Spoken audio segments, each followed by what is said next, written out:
This is show 17 in our first season, and when I started this series, I really didn't have any idea of where we were going with it. But perhaps as time has gone by, then the webinar series has developed a life on its own, and there is a curious logic to the order in which we're addressing some of the subjects. Things started to get really warm, I suppose, when we talked about Jung's view of the collective unconscious and how this can be of enormous benefit to all of us when we're striving to find our peak performance and looking for the luck that will catapult us to at least the next level. And then the question, of course, was, well, this is all very well and good, but how do we use this? And the entry points that I'm familiar with and that I use with my clients are meditation, mindfulness, hypnosis, and I almost forgot dreams. And so we've had the latter programs have been on these four subjects. And I'm not going to tell you too much about what's coming in the next programs, other than that we are getting really, really close to the money now. Because today's show, of course, I'm going to live in the moment. And today's show is about a philosopher called Baruch Spinoza. Now, until recently, I hardly knew anything about him. Various people that I work with talked about this person in very respectful terms, but I never took my interest any further than that. So what does Baruch Spinoza have to do with this book, Hawking and Einstein Go to Dinner by Hugh Shields, and this book, Get Lucky Now by, guess, me. Both of these books, by the way, are available on Amazon. And of course, it is the festive season. Black Friday is coming up. Actually, on that subject, yesterday I reduced all of the prices of my books on Amazon. That's the paperbacks and the Kindle. And in the new year, they'll go back up to where they were, which was $15. Now they are, I think, are $7.99. And the Kindle version's $3.99. So there you are. Those are real bargains. Anyway, that's, by the way, that's the end of the advertising break. What do those two books have to do with Baruch Spinoza? Well, my book inspired Hugh Shields, apparently, or let's put it modestly, a few of my sentences inspired Hugh. And he came to several of my meetup groups in London, and as a result of it, he had a brainwave or a mind pop or a synchronicity moment that he was going to write his book about an imaginary, a hypothetical conversation at dinner in King's College, Cambridge, between Einstein and Hawking. And he didn't make up these conversations himself. He took spoken material from both of these people and spliced them into the story. So it's very likely it's the kind of conversation that they would have had. Now, because of the speaking tour that Hugh and I have been on, Hugh talks a lot about Einstein. I talk about a lot of luck and a lot about luck and how to be lucky, and a bit about Einstein. But it's prompted me to do further research because I can't leave Hugh to answer all the tough questions about Einstein. So I've been doing a bit of my own research. And one of the first things that I discovered was that Einstein was a great fan of Baruch Spinoza. And he is of the Jewish faith, and because he espoused the views of Spinoza, he was pretty much driven away or ostracized by the Jewish community because they weren't the beliefs that they subscribed to. So here we are. Who is Spinoza? That's the first question, I guess, to say. Well, I've already told you he was a philosopher. He was Portuguese. He was of a Jewish faith. And because of that, well, I didn't know, but there was he lived in the 1600s. And at that time, there was a Portuguese Inquisition.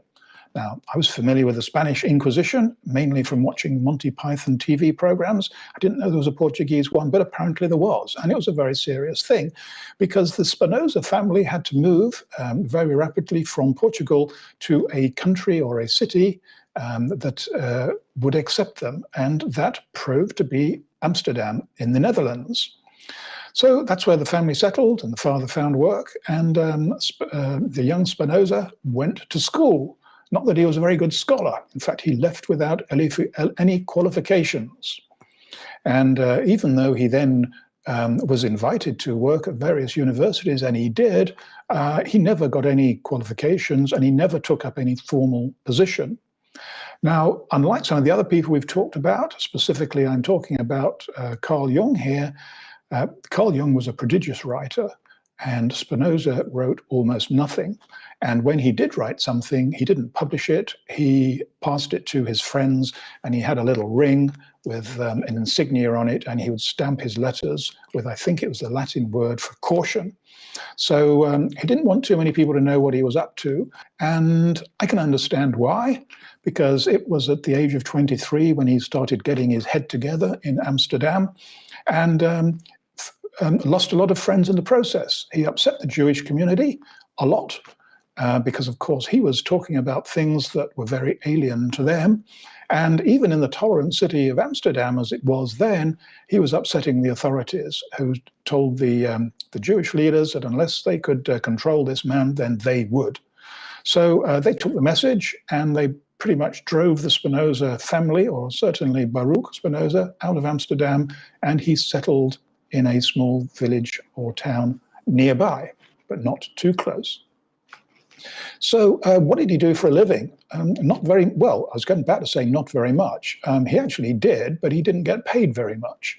But fortunately, he didn't seem to need much money from all accounts. He lived a very almost monastic life, or hermit-like life. He rarely went out. He ate almost nothing.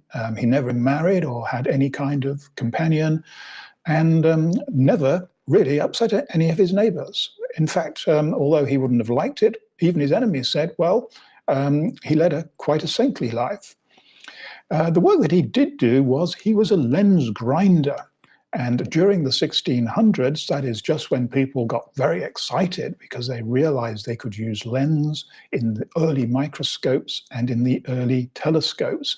And of course, the miracle that they unveiled were things that had never been seen before with the naked eye. And I was thinking this morning before the show, well, here we are now. We have these electron microscopes that can see almost at a subatomic level now, and we're learning more and more about atomic particles and matter. And then we have these telescopes that can reach into the far edges of our universe. And again, the astrophysicists are learning more about our universe. But the more we learn about all of these things, strangely enough, the more we understand how little we know and how much there is to learn. Well, so there was Spinoza. We have to thank him for all of that, I suppose. But it didn't do him much good because apart from the fact that he didn't get paid very much, he also died early at the age of 44 with lung diseases. Now, it's not clear what that lung disease, of course, in those times, tuberculosis was very common. But I also know that people who were grinding the lenses, they also got this disease called silicosis, because that is what a lens is made of, silica. And silica is very toxic to the lungs. So it's perhaps his job curtailed his life. Now, I mentioned he didn't publish very much, if anything. And so his major work, which was a collection of all of his thoughts and notes, I guess, it was called Ethics, and it was published in 1677, shortly after his death. So what were his views, and what made Einstein so interested? Well, it was really, I guess, and this is why he upset so many people, he had a very different view of God than the people who were around at that time did, or certainly in Europe. First of all, he didn't believe that God was a person. He thought that God was basically nature, that nature and God are two words that mean the same thing. And Einstein was very fascinated with nature, and he said, if ever I have a question, I go into nature and I'm thrilled by the miracles of nature, and that will always give me some insights. So I guess Spinoza's God was the miracle of nature itself, which could mean that we look out of the window, we look at the animal life, and we are seeing God in them. It could mean there's a little bit of God in us, or a little bit of God in our brain, or our collective unconscious. I mean, who knows what? But those were the. I mean, I don't have any views on this subject, good or bad. But all I'm relating is what Spinoza thought at that time, which got him into trouble. And so, where did those thoughts about God lead him to his philosophical development? Because it's a philosopher rather than a theologian that he made his mark. So much so that he has been studied by many of the philosophers that came after him and many scholars, and even now to this day. And he's regarded as the prince of philosophers. So if philosophy is a subject that interests you, then you should learn from my errors and not leave it so late to find out what he was up to. An unusual belief that he had, and guess what? Here's another link back to Einstein.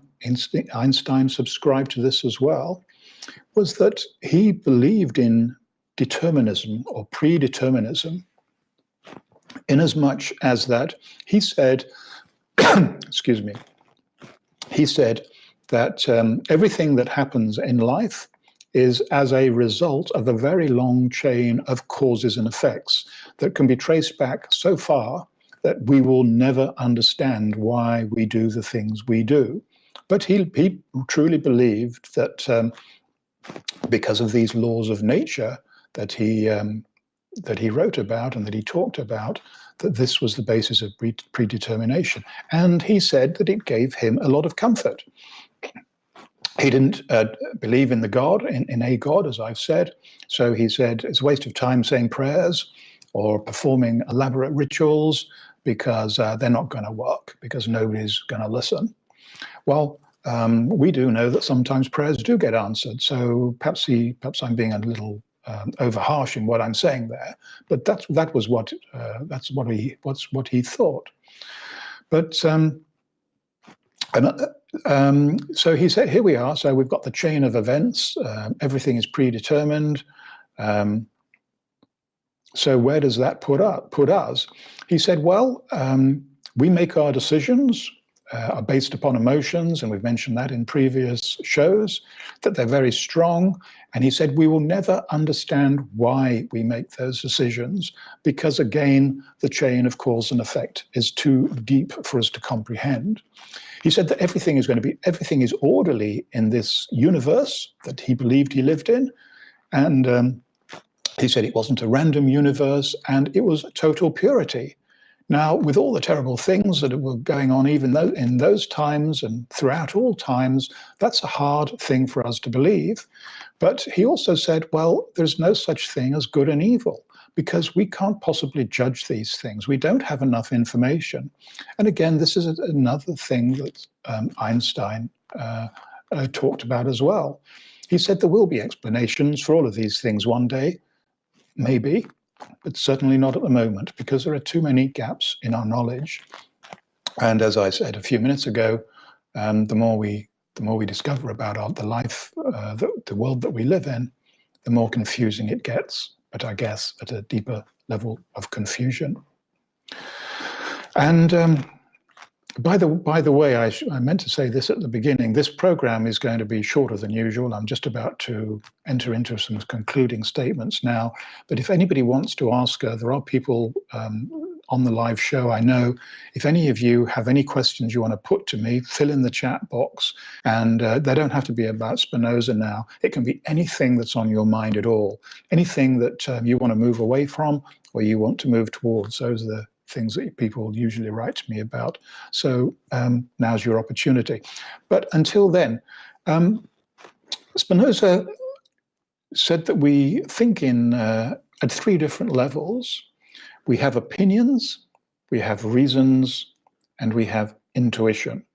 Now, there are some of those definitions that I found a little difficult to get my head around. So, but very simply, and perhaps I'm missing a bit of accuracy by being so simple, an opinion is what I would call a hallucination. We live, and everything that we see, that we experience, once we start thinking about it, we lose the reality of it because we start embellishing things or deleting stuff or distorting stuff or generalizing it. And we start thinking of how things could be or what we would do if we were in that same situation again. So we have opinions based on our past experiences. We have no idea what's going to happen next, although we spend a lot of time thinking about that. We spend a lot of time thinking about what's happened in our past experiences, and we're always remodeling those things and changing the stories, even if it's only unconsciously. So that is why our opinions are of interest, but not of too much greater value than that. Now, the second level of thought, which was reason, this is something that we're pretty good at, and sometimes we're too good at it. This is when we get these thoughts arising from the deep recesses of our reptilian brain, and we try and present them to ourselves and to the outside world as very rational and reasonable things to do and to believe in and to say and to think. And sometimes that's right because we're using our conscious mind to do the sanitation job, and sometimes it does a great job. But when we start to overthink things in particular, then it's not such a good job, and actually can make our lives very much more complicated. It can make us less lucky, and it can make us less likely to find the zone, the home of peak performance. Now, the third level of thinking is what he called intuition. And he said, this is by far the most valuable. He says that intuition has almost a spiritual wisdom component to it. And how do you find intuitive wisdom? Well, he said through his philosophy. He felt that he had found it. Carl Jung felt that he found it or got closer to it by his journey of individuation, where he used his life experiences to get closer to God.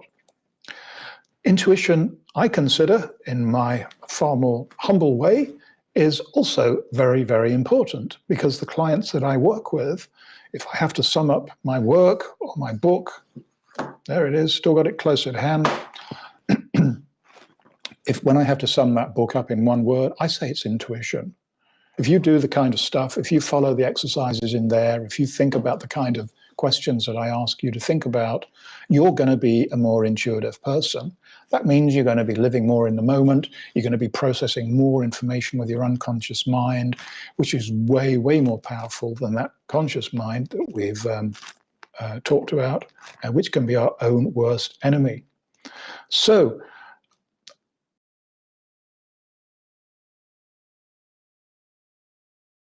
thoughts, you don't have to agree with any of them, but just to think about them will prime you with what's going to be coming next. Because what's going to be coming next, I think it's going to be either more about intuition or it's going to be about the spirituality, which Carl Jung and Spinoza have led us close to. And on that subject, I'm reading a really good book at the moment, which I can recommend to you, Man's Search for Meaning by Viktor Frankl. Now, actually, this book is called Man's Search for Ultimate Meaning, and this is his second book, and I wouldn't recommend you buy this unless you're a psychotherapist, because it's very, very technical, and I don't think the translation does it any favors. But his original book, Frankl survived 3 years in the German concentration camps during World War II. He was a doctor, and he went through immense suffering, as you can imagine, but he emerged and survived those a much wiser and spiritual person. And his first book, Man's Search for Meaning, took him 7 days to write and sold millions of copies, and is on many people's top list of books to read again, to buy or to read again.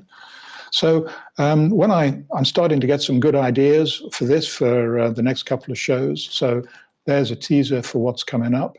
I think that's enough for me now. Thanks for joining the show. Thanks for continuing to support this channel. We're really getting into the money now.